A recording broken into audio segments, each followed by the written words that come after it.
وعايزاكم تدعوا ان شاء الله. انا اخويا احمد بالشفاء وزوجي في الغربة ان شاء الله. اسال الله ان يرد الغائب ويشفي المريض يا رب. اختي امل من الدقهلية، السلام عليكم ورحمة الله وبركاته. عليكم السلام ورحمة الله وبركاته. تفضلي. السلام عليكم جميعا. وعليكم السلام. وعليكم السلام ورحمة الله. والسلام عليكم لشيخ يوسف. وعليكم السلام ورحمة الله وبركاته. أنا هتكلم معاه باللغة الإنجليزية. شيخ يوسف, in fact I agree with you totally about people know about Islam from Muslims, because before Islam appeared in the Arabian Peninsula there were Jews and Christians, but the Arabian people didn't go to any of those religions, although Christians were living amongst them, because their religion didn't affect their personalities. They found no difference between those who were Christians and those who were worshipping stones. They didn't make greater differences. So people stayed on their religions until Sayyidina Muhammad sallallahu alaihi wasallam came. Also, I want to say, our religion, Islam, affects us very much. And when we look to non-Muslims, we feel that we have a great blessing, because Islam has make everything in our lives right. True. This feeling, we wouldn't be able to make it ourselves. Our minds won't reach this very easily. We needed a guidance, and Islam was that guidance. Because I feel that blessing, I wanted to tell everybody who is non-Muslim, please enter the Islam, but this was wrong. I felt this afterwards. إن شاء الله. معنا so much. That's beautiful. That's beautiful, isn't it? معنا مداخلة. This common call is from Dr. Jamal Marakbi, who gave us a great portion of his time of the last episode, and he's still waiting, and we've taken some of his time as well. He would like to speak to us. Yes. دكتور جمال, العالم الفاضل فضيلة الشيخ وأستاذنا الدكتور جمال المراكبي, تفضل. السلام عليكم ورحمة الله وبركاته. وعليكم السلام ورحمة الله وبركاته. ازيك يا أستاذ محمد؟ يا أهلا وسهلا. حياك. سعداء بيك وسعداء بالشيخ يوسف في مصر في بلده، وسعداء بأخونا محمد عبد الرحمن، ربنا يبارك فيه وفي جهده. يعني أنا أول مرة أشوفه الآن على الشاشة، لكن أنا الأسبوع الماضي سمعت الكثير عنه وحبيته من غير ما أراه، لكن الآن أنا ازددت له حبا. والشيخ يوسف أنا بحبك جدا يا شيخ يوسف، وعايز أقبل يدك ورأسك. وأنا يعني اسمحوا لي أنا بهدي الحلقة بتاعتي امتداد لحلقتكم إن شاء الله، لأن الناس عايزة تسمع الكثير والكثير. بارك الله فيكم، لكن هذا كثير. لا هذا لا رجع فيه. لا نكتفي إن شاء الله. لا رجع فيه إن شاء الله، ممتد للساعة كما شيخ محمود حتى يأذن الله عز وجل، حتى يأذن ربي.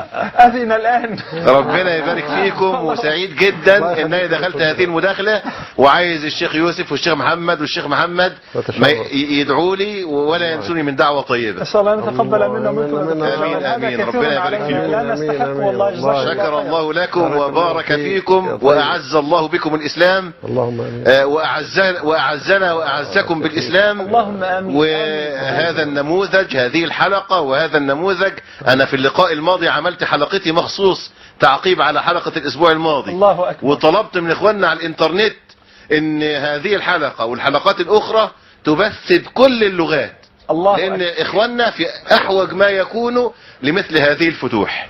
ما شاء الله. ربنا يبارك فيك يا شيخ محمد، ويبارك فيك يا شيخ محمد، ويبارك في شيخنا الشيخ يوسف. والله بارك الله فيكم.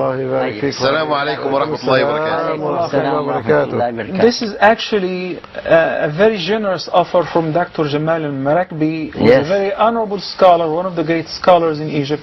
His program is actually due right now, and we're taking some of his time. So he offered us to take over the whole time. He's giving away the whole program time for us. I think we cannot afford to do that. We'll do as much as we can إن شاء الله. جزاك الله خيرا يا دكتور جمال. ونحن سعداء جدا باهتمام حضرتك وبدعائك لنا. نسأل الله عز وجل أن يجمعنا وإياك برحمته في جنته إنه على ما يشاء قدير. أم محمود من القاهرة had a very great concern. She brought the example that when Umar ibn Khattab accepted Islam, once before the Prophet ﷺ, he had a mixed feeling. Once he cried and once he started laughing. So when he cried, the Prophet ﷺ asked him, he said that I cried because I remember that one day I buried my daughter alive. You remember they used to do that before Islam in Jahiliyyah. And even when I was burying her, the dust came all over my beard, and she reached out with her fingers to clean up the dust of my beard. Yet I did not have any mercy for her. I still buried her alive. So I cry for that. That was inhuman. That was insane. And why he was laughing, he said, because whenever I was in Jahiliyyah before Islam, I was an idol worshipper. So everyone, upon traveling, they have to make sure that they will take their little god with them, their little idol. So he ran out of gods. So he made his own god out of ajwa, dates. And he got lost in the journey, so he was starving, he didn't know what to do. He started by eating the ears, then the nose, and so on, until he ate the whole god. So he's laughing at how foolish he was before Islam, that he worshipped something that he manufactured and did by his own hand. So she's asking you, no, if you're asking me if I ever used rutub to make a god out of it, that I did not do. But we did some pretty silly things. That's her smart question. She's asking you about the two situations, if you have similar two situations to share with us. Yeah, actually, there were a number of things that when I look back on, I can see how much different it was between, guidance and no guidance. But I think the best way to answer that is what happened the first time I visited here in Egypt. I visited down in Upper Egypt. Anyway, we were in Upper Egypt. Yeah, in Beni Suef. It's Beni Suef. And one of the people asked me there, what is it like, the difference before Islam and the difference after Islam? What is it like? What is that transition? Can you explain it? I said the only way I can do that, I was sitting on the Nahar Nil, looking at the river in front of me. The Nile River is passing by, and I saw the Weirden Nil, those beautiful flowers as they float by. I was watching that, and somebody going by in a boat, and suddenly it hit me. I said, I can answer the question. They said, what question? I said, the difference between not being a Muslim and being a Muslim. If you imagine yourself in this boat out here, but I have to ask you, what's that thing on the back of the boat called? They said Dafa.